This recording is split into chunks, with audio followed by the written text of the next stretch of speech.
The signal was so faint it took 3 months to lock. When cleaned, a human voice emerged, calm, female, repeating 12 words. They dated it, broadcasting nonstop for longer than the coalition had existed, longer than their oldest empire. A human had aimed these words into deep space, set them to repeat, and waited for a reply since before the listeners had language. And nobody knew the correct answer. But that didn't stop the coalition from trying. Every listening post in the galaxy turned toward the source, a dead star system in the void. Xenolinguists, cryptographers, historians, all racing to translate a voice that had been calling out since before their suns ignited. 12 words, one question that could reshape everything. And when they finally understood it, they wished they hadn't. The task force assembled on Kepler Station was the finest collection of minds the coalition had ever gathered. They had decoded dead languages from 1,000 worlds, resurrected civilizations from dust, but nothing prepared them for this. The signal originated from a star system so ancient its sun had collapsed into a white dwarf eons ago. No planets remained, just a ghostly ring of debris. Yet from that graveyard, a voice sang into the void, continuous, unbroken. The carrier wave alone defied physics. It should have dissipated within a few centuries. Something was powering it, something that had been running for 2.3 billion years. Dr. Vale Morath, the coalition's lead xenolinguist, was the first to isolate the voice. It was undeniably human, a species catalogued only once before in a derelict probe found drifting near the galactic rim. That probe had been silent. This one was not. The woman's tone was unhurried, almost tender, repeating 12 distinct phonetic clusters. Morath's team fed the audio through every known translation matrix, comparing it to the fragmentary human linguistic database. Day after day, the matrices failed. The language was older than any human artifact on record, a dialect that predated their earliest known civilization by millions of years. And yet it was pristine, locked in a perfect loop. One of Morath's junior analysts noticed a subharmonic pattern beneath the voice, a mathematical key. It was a Rosetta Stone embedded in the transmission itself, a gift from whoever built it. Once they applied the key, the 12 words collapsed into meaning. Morath gathered the senior staff in the shielded laboratory. The main display flickered, then displayed the translation in cold, standard script. The room fell silent. The message read, "Has the silence fallen? Respond with the name of the last star." 12 words. A question. A call for a specific answer. And nobody, not the coalition's deepest archives, not the eldest species, not the memory banks of 1,000 races, knew which star was the last. The signal had been waiting for a reply that no living being could give. Morath stared at the looping waveform on the monitor, her hand trembling against the console. The voice continued, patient and eternal, and she understood now why the builders had set the broadcast to repeat forever. If the wrong name was spoken, something terrible would awaken. The word hung in the air. Awaken. Morath killed the audio feed and spun to face her team. Every scientist in that room understood the implication. This was not a message from the dead. It was a sentinel, and it was armed. She initiated Emergency Protocol 7 without hesitation. Within minutes, all coalition traffic within a light year was frozen. No outgoing transmissions. No pings. Nothing that could trigger a response by accident. The array itself was placed under military quarantine. General Wick of the Coalition Defense Force arrived with a detachment of kill ships, and not a single person objected. The wrong name whispered into that ancient machine could end them all. The first question was simple. What is the last star? The Coalition's stellar cartography database contains 60 billion named stars, each one catalogued with meticulous genealogies. Not a single one bore the designation last. The Ithari, oldest known species at 400 million years, were summoned.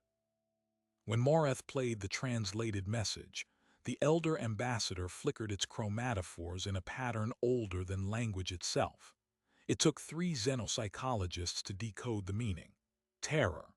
The Athari had a legend passed down not through words but in genetic memory. Before the coalition, before the Athari even crawled from their tidal pools, there was a war. A galactic war so total that it silenced all voices for 1 billion years. They called it the Great Fallow. Nothing survived except microbial life on a handful of worlds from which all modern species eventually arose. The humans, it seemed, were not newcomers. They were the ones who fell, and this signal was their final soldier, still watching, still asking if the silence had truly come. Moreth barely slept. Her team dissected the mathematical key further, peeling back layer after layer of nested encoding. Beneath the translation matrix they found a second structure, an authorization protocol. The signal wasn't just a question. It was a challenge, a test of worthiness. If the correct name was given, the signal would stand down, and whatever it guarded would remain sealed. If the wrong name was spoken, the array would interpret the responder as an enemy survivor from that ancient war and unleash its final directive. No one knew what that directive was, but the energy readings from the white dwarf system suggested it had enough stored power to crack a planet. Here is where the horror deepened. Because they didn't just need the correct name, they needed a human to speak it. The voiceprint analysis confirmed it. The Sentinel was locked to human phonetics, human emotion, human soul. The question had been asked by a woman who had been dead for 2 billion years, and only one of her own kind could answer. But the human species cataloged in the derelict probe was classified as per contact, level 2. No known living human had ever seen the stars. And yet the pulse of the signal suggested otherwise. It had waited patient because it knew someone would come. A junior analyst noticed an anomaly in the signal's power source. It wasn't drawing energy from the white dwarf. It was drawing energy from the void itself, a zero-point tap that should be impossible, a technology so advanced it made the coalition's greatest minds look like infants. The builders hadn't just left a sentinel.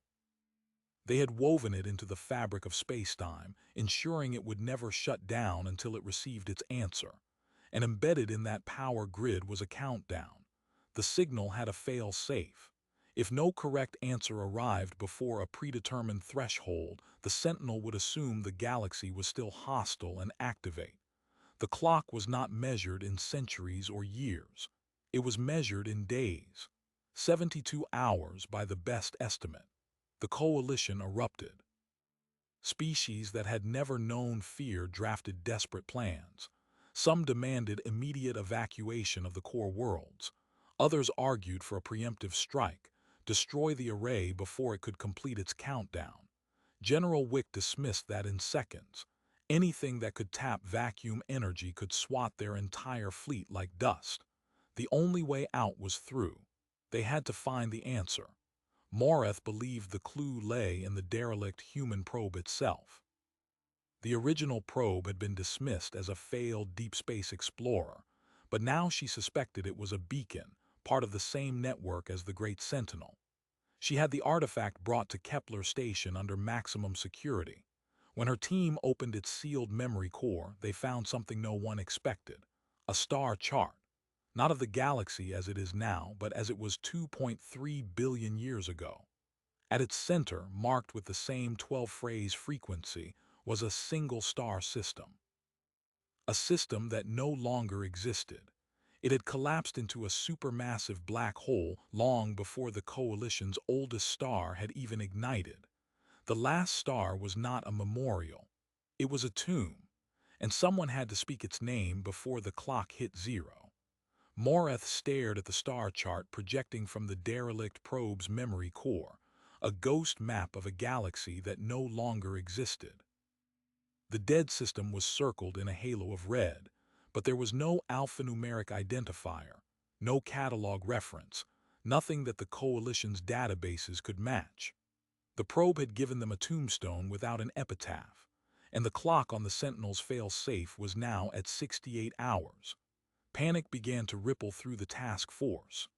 General Wick authorized a full-spectrum scan of the probe's physical structure, disassembling it molecule by molecule with quantum resonance imaging. They found human DNA, degraded but identifiable, sealed in a microscopic cryoampule buried in the core casing. A single strand preserved for eons, enough to sequence a genome, not enough to clone a person in time to speak the name. The genetic analysis revealed something else. The DNA belonged to the woman whose voice echoed through the Sentinel. She had left a piece of herself in this backup beacon, a contingency if the main signal was ever challenged. It got worse. Deeper inside the probe's memory lattice, beneath the star chart, they discovered a second message, fragmented, encrypted with a cipher that required solving a philosophical paradox to unlock. The message was not for the coalition. It was a diagnostic log. In it, the woman spoke of the final gate, a weaponized spacetime anomaly formed when the last star collapsed. The enemy, a consciousness virus called the Silence, had swept across the galaxy, converting life into static nothingness. The surviving humans made a choice. They would imprison the Silence in the gravity well of their own home star, collapsing it artificially. The last star was a lock, and the Sentinel was the warden, programmed to ask the question for eternity, to ensure no one ever attempted to free the prisoner. If the wrong answer was given, the lock would invert, and the Silence would pour back into the universe. The coalition reeled. They weren't facing a weapon of destruction. They were guarding the cage of an ontological plague that had already consumed 1 billion civilizations. The Athari ambassador, when shown the log, entered a trance state. Its genetic memory unlocked a fragment. The last star had a name known only to the guardians of the lock.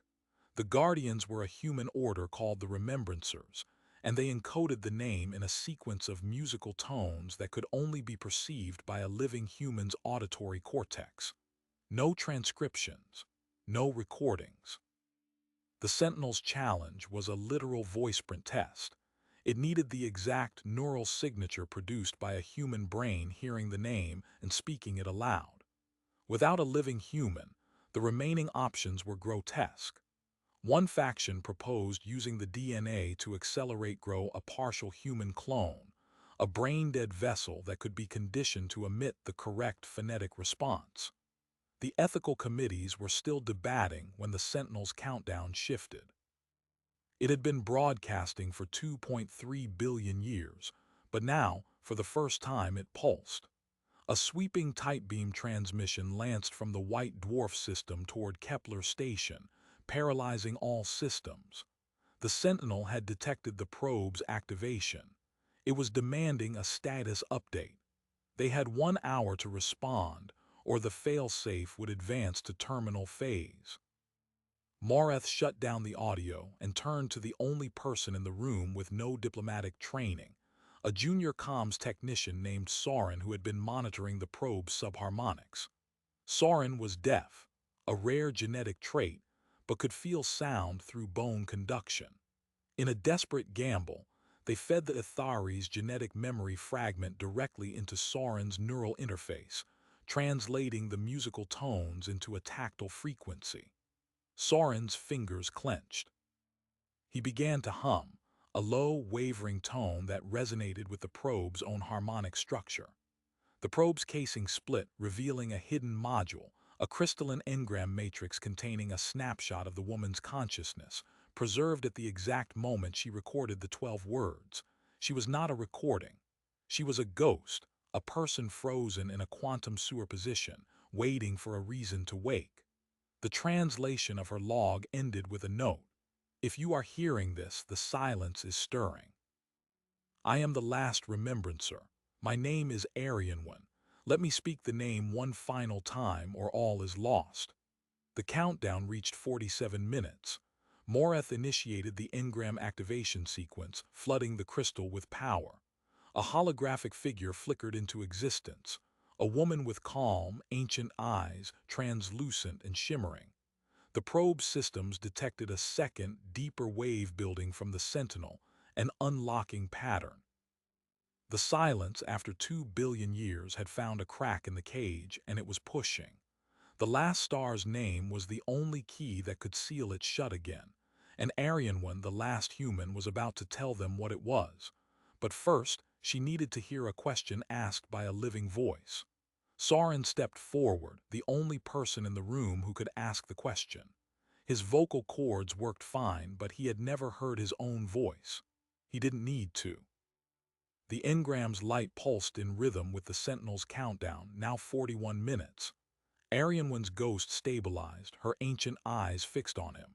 She was trying to say something, but Soren couldn't read lips in a hologram. Instead, the probe's bone conduction interface hummed against his skull, translating her thoughts into a tactile language he'd learned in seconds.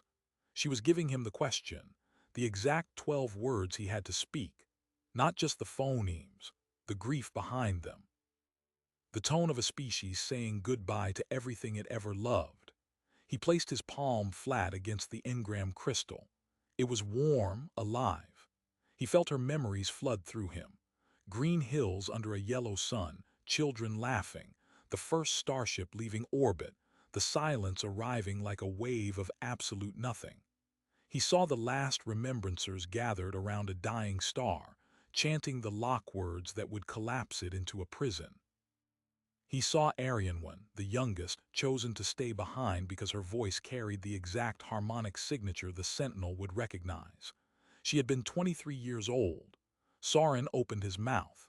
His voice, untrained and raw, shaped the 12 syllables with the weight of 2 billion years behind them. The probe broadcasted as a tight beam toward the white dwarf system. The Sentinel heard. The entire array, every listening post in the galaxy, felt the fabric of spacetime shiver. The countdown froze at 32 minutes. Now came the response. Aryan's holographic eyes closed. The engram glowed brighter, burning through its last reserves. She had to speak the name aloud physically through the probe's audio output, not a recording, a living vibration. She opened her mouth and her voice, calm, female, the very voice from the signal, filled the chamber. Sol Invictus, the unconquered sun. The Sentinel received the name. The gravitational anomaly around the dead star, the crack in the cage, sealed with a pulse of light that raced across the galaxy. The silence, sensing its window closing, screamed in frequencies no ear could hear. Soren felt it in his bones as 1,000 needles of pressure. Then silence, real silence. The Sentinel's loop stopped. For the first time in 2.3 billion years, the human voice fell quiet. The power readings from the white dwarf dropped to baseline. The cage held. Aryan's engram began to degrade, the quantum matrix collapsing. Before she vanished, she looked at Soren, really looked, with the clarity of someone who had been waiting for this moment since before the first amphibians crawled onto land. She didn't say goodbye. She said something else, a 13th phrase she had never broadcast. The probe's interface hummed it into Soren's skull. Now you are the remembrancer. Speak the name every century or the lock weakens. Promise me. Soren, who had no words for most of his life, nodded. The haunting detail that would rattle the coalition for centuries came next. As the Sentinel powered down, it transmitted one final data packet, a census of the human species at the moment of their extinction. 412 trillion souls. Names, faces, genetic sequences, memories. All of them entrusted to a single array that had been broadcasting the same 12 words, waiting for a reply, because the last remembrancer knew that one day someone would arrive with the capacity to remember. They had hoped it would be another human, but the universe doesn't always give us what we hope for. It gave them Soren. It gave them a DEFCOM's technician from a species that had evolved in the silence after the fall. And that, Aryan's final log suggested, was always the backup plan. The Sentinel wasn't just a prison guard. It was a seed, waiting for new life to grow worthy enough to inherit the vigilance. General Wick stood down the fleet. Moreth archived the census in a vault guarded by the Ithari. And Soren, the unlikely remembrancer, recorded his voice, the voice that had spoken the question, into the engram crystal now empty of Aryan one. He spoke her name, then the name of the last star, and set the recording to broadcast on a tight loop calibrated to reach the white dwarf in exactly 100 years. The sentinel would never speak again, but a new voice would, carrying the promise that the silence would stay caged. As the Kepler station crew dismantled the emergency protocols, someone noticed a final signal embedded in the Sentinel's shutdown record. It wasn't from Aryan 1. It was older, fainter, from another array, another warden, positioned on the far side of the galactic core. It asked the same 12 words, and the countdown on that one had 15 minutes remaining. The galaxy had just been reminded that it was not the first to fill the silence between stars. Somewhere, in a dark sector no one had charted, another sentinel was still asking the same question, prepared to unleash the same unthinkable consequence. Soren had made a promise to speak a name every century, but he had not promised to be the only one. Moreth's final log entry before the task force disbanded was a single line: "We are not alone in our vigilance." The Ithari began altering their genetic memory archives to include the 12 words, seeding the answer across future generations.